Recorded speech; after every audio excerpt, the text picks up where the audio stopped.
বাহিরে যদি হয় বৃষ্টি আর ঘরে খিচুড়ি কিন্তু অনেক মজা লাগে। হ্যালো এভরিওয়ান, কেমন আছেন সবাই? নিঝুম সন্ধ্যায় আপনাদের সবাইকে স্বাগতম। কাছে এবং দূরের যে যেখান থেকে আমার ভিডিওটা দেখছেন, আশা করি সবাই সুস্থ আছেন, ভালো আছেন। আমরাও ভালো আছি। আর এখন আমি রেডি হয়ে নিয়েছি বাজারে যাওয়ার জন্য, প্লাস আমার একটু কাজ আছে, তার জন্য বের হয়ে পড়েছি দুইজন মিলে বৃষ্টি মাথায়।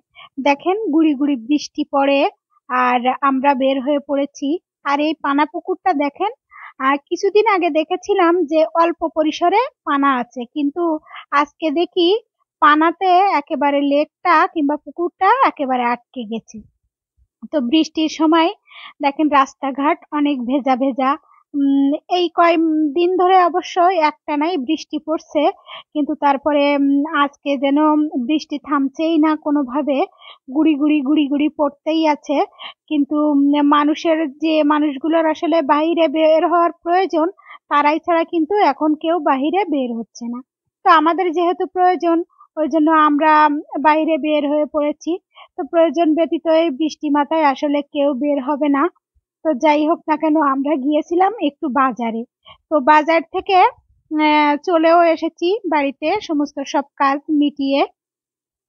তো এখানে আমি বাজার থেকে যে জিনিসপত্রগুলো নিয়ে এসেছি, আজকে অবশ্য আমার মাসের সমস্ত মাসের বাজারটাই আজকে করে আনা হয়েছে। তো এখানে দেখেন আমার প্রয়োজনীয় যে জিনিসগুলো লাগে সব জিনিসগুলো নিয়ে এসেছি, এবং হঠাৎ হঠাৎ দেখা যায় কিছু কিছু জিনিস আছে যে শেষ হয়ে যায়, সেগুলো আজকে নিয়ে এসেছি। তো যাবতীয় প্রয়োজনীয় সংসারের টুকিটাকি জিনিসপত্র সব কিনে নিয়ে বাসায় হাজির হয়েছি। তার সাথে নিয়ে এসেছি কিছু সবজি।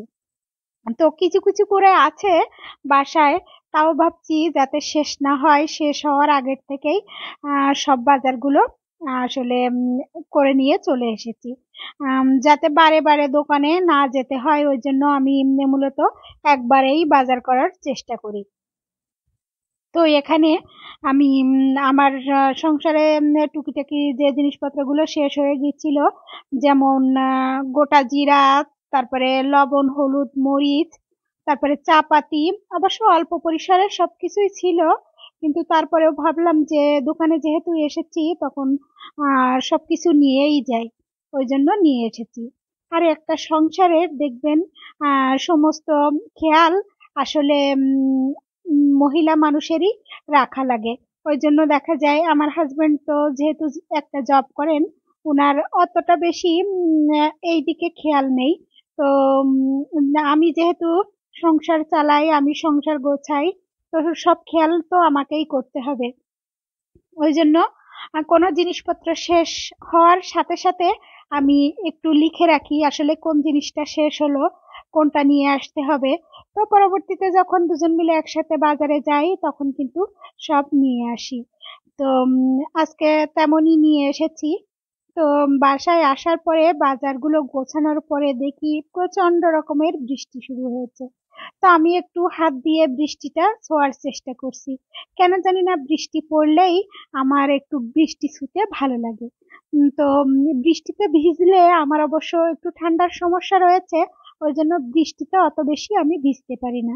তো ভিজতে পারি না তো কি হয়েছে, হাত দিয়ে ছুঁতে তো আমার আম, কোনো বাধা নেই। তো দেখেন ব্যালকনি থেকে আমি একটু চেষ্টা করছি বাহিরের বৃষ্টি ধরার। আর এরকম ঠান্ডা ঠান্ডা পরিবেশে এরকম করে আমার কিন্তু অনেক ভালোই লাগে। বৃষ্টি মাঝে মাঝে বৃষ্টি হয় সেটা ভালো লাগে, কিন্তু এই যে একটানা প্রচুর পরিমাণে বৃষ্টি হচ্ছে, এতে আসলে জনজীবনে অনেক প্রভাব পড়ছে। আসলে মানুষের কাজকর্ম সবকিছুতে ব্যাঘাত ঘটছে। এত পরিমাণ বৃষ্টি হলে কি আসলে কোনো কিছু করা সম্ভব, বাইরে বের হওয়া সম্ভব? তো কি আর করা, প্রকৃতির নিয়মে বৃষ্টি হচ্ছে, হোক না। শুধু বৃষ্টির সিজনটাই তো বৃষ্টি হবে, তাই না? আর অন্য সিজনে তো আমরা অন্য অন্য ওয়েদার তখন পেয়ে যাব। শীতের সময় শীত, গরমের সময় গরম, আর এখন তো বৃষ্টির সিজন, তো অবশ্যই বৃষ্টি হবে।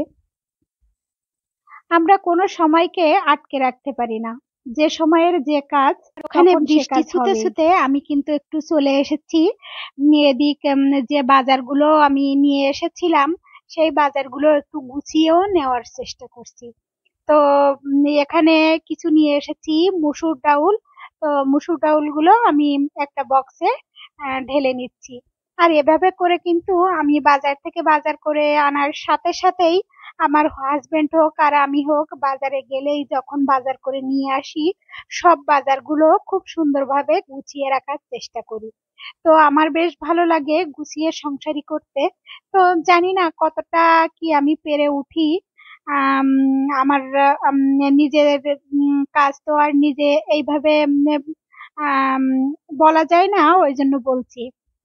তো আমার সব কাজ গুছিয়ে করতে আমার খুবই ভালো লাগে।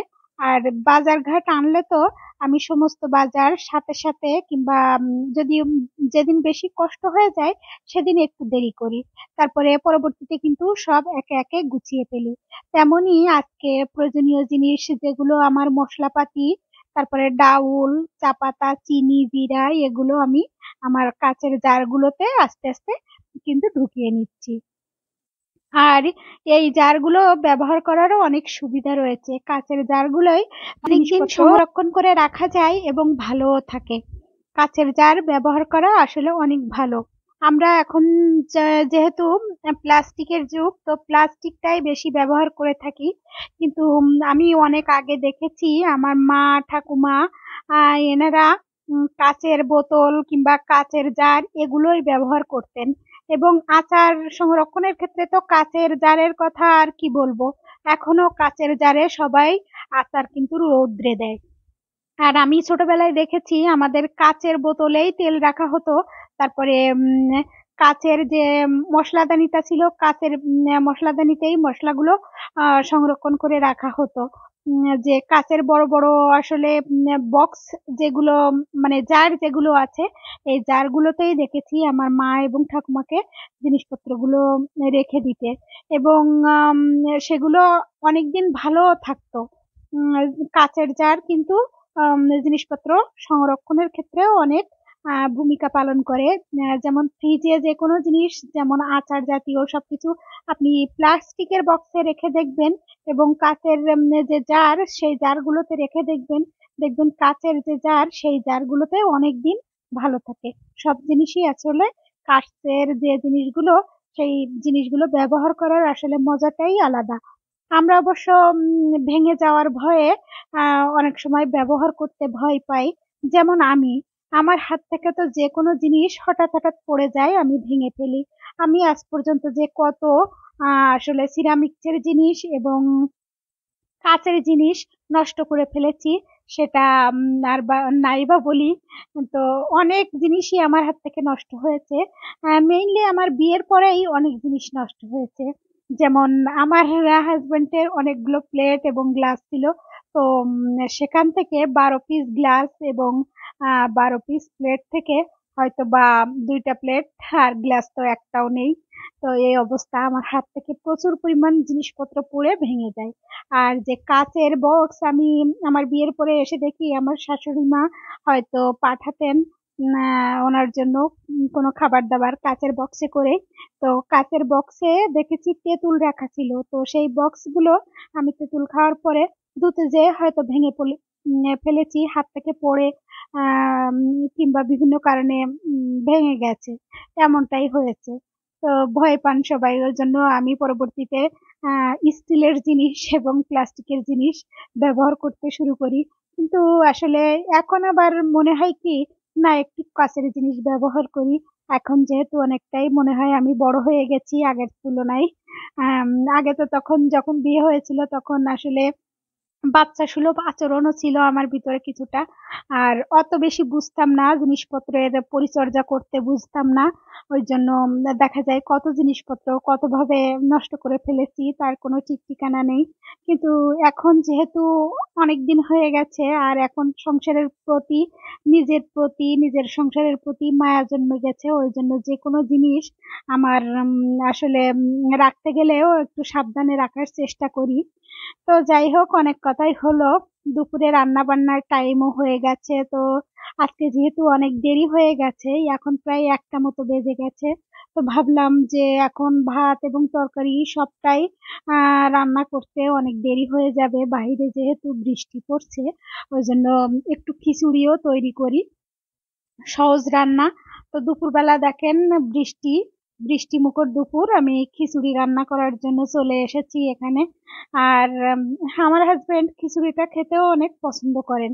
আর খিচুড়ির ভিতরে যদি আস্ত রসুন দিই তাহলে তো আর কোনো কথাই নেই। তো এখানে দেখেন আমি একটু খিচুড়ি রান্না করে নেব, একটু ঝুরা খিচুড়ি। তো আমার কাছে পাতলা খিচুড়িটাই বেশি পছন্দের, আর আমার হাজবেন্ডের কাছে ঝুরা খিচুড়িটা বেশি পছন্দের। দুজন আসলে আমরা দুই মেরুর। উনার যেটা পছন্দ আমার হয়তো সেটা পছন্দ না, আমার যেটা পছন্দ উনার হয়তো সেটা পছন্দ না। বিয়ের প্রথম প্রথম এমনটাই মানে বেশি আমি দেখেছি, খেয়াল করেছিলাম যে আমার যে জিনিসগুলো পছন্দ ছিল উনার সেগুলো পছন্দ ছিল না। তো এখন যেহেতু উনার সাথে থাকতে থাকতেই আমিও উনার মতো হয়ে গেছি। তো কিছু কিছু জিনিস আছে যে এখনো নিজে খেতে পারি না। তো আসলে কি করার আছে এখন। আমার যেটা ভালো লাগে না, ওনার যেটা পছন্দের আমি অবশ্যই সেটা ওনাকে রান্না করে দেওয়ার চেষ্টা করি। আর এই বৃষ্টির দিনে খিচুড়িটাও আমার অনেক পছন্দের, কিন্তু আমার কাছে পাতলা সবজি খিচুড়িটা অনেক ভালো লাগে। তো উনার যেহেতু এই খিচুড়িটাই ঝুরা পছন্দ ওই জন্য খিচুড়িটাই ভাবলাম। রান্না করি। আর এখানে আমি মশলার সাথে চাউল এবং ডাউল সব একসাথে কষিয়ে একটু ভাজা ভাজা করে তারপরে কিন্তু রাইস কুকারে বসিয়ে দিয়েছি। আমার খিচুড়িটা হতে বেশিক্ষণ লাগবে না, তার ভিতরে আমি ভাবলাম একটু ডিম ভেজে নিই। তো ডিম ভাজার জন্য দেখেন এখানে চলে এসেছি। আর বাজার থেকে যে ডিমগুলো নিয়ে এসেছি ডিমগুলোর সাইজে অনেক ছোট ছোট। কেন জানি না আমরা মনে হয় সবার লাস্টে চলে গেছি ডিমের দোকানে। ডিম ছিল অনেক, কিন্তু উনি আমাদের এই আসলে কেস থেকে ডিম বের করে দিয়েছেন। ডিমগুলো আমার অতটা বেশি পছন্দ হয়নি, কিন্তু এত ভিড় ছিল যে ডিমগুলো তখন নিতে বাধ্য হয়েছি। আর কিছু বলিনি। তো যাই হোক, ডিমগুলো আমি নিয়ে এসেছি। পরবর্তী মাসে নিয়ে আসার সময় দেখা যায় দেখে শুনে ভালোটা নিয়ে আসবো। আর এখানে আমি মরিচ পেঁয়াজ দিয়ে ডিমটা ভেজে নিচ্ছি। যেহেতু দুপুরবেলায় অনেকটাই বেজে গেছে, এখন রান্না করতে করতে প্রায় আমার 1:30 থেকে 2টা বেজে যাচ্ছে, তাহলে আর দুপুরের খাবার কখন খাবো। ওই জন্য এই কথা ভেবে খিচুড়ির সাথে শর্টকাট ডিম ভাজাই করে নিচ্ছি। তো এখানে দেখেন দুইজনের জন্য 2টা ডিম নিয়েছি, মরিচ এবং পেঁয়াজ দিয়ে ডিমটা আমি ভেজে নিচ্ছি। আর এভাবে করে ডিম ভাজা খেতে আমার হাজবেন্ড খুবই পছন্দ করেন। তার সাথে যদি হয় বেগুন ভাজা অন্যান্য আইটেম তাহলে তো আর কোনো কথাই নেই। তো উনি সব দিন খিচুড়ির সাথে ডিম ভাজাটাই বেশি পছন্দ করেন। তো ডিমটাই ভেজে নিচ্ছি ওই জন্য। আর মরিচ পেঁয়াজ দিয়ে ডিম ভাজলে দেখবেন এটা দিয়ে ভাত মাখালেও অতটা বেশি খারাপ লাগে না, আবার খিচুড়ির সাথেও অতটা বেশি খারাপ লাগে না, মোটামুটি এই ডিম পোস্টটা অনেক ভালোই লাগে। তো আমি ডিম একটা ভেজে নিয়েছি, একসাথে ফেটিয়ে নিয়েছিলাম 2টা, আর আরেকটা আমি ভেজে নেওয়ার চেষ্টা করছি। আর এখানে আমি রান্না করতে করতে আমার চুলাটাও মাঝে মাঝে একটু ডিস্টার্ব দিচ্ছে।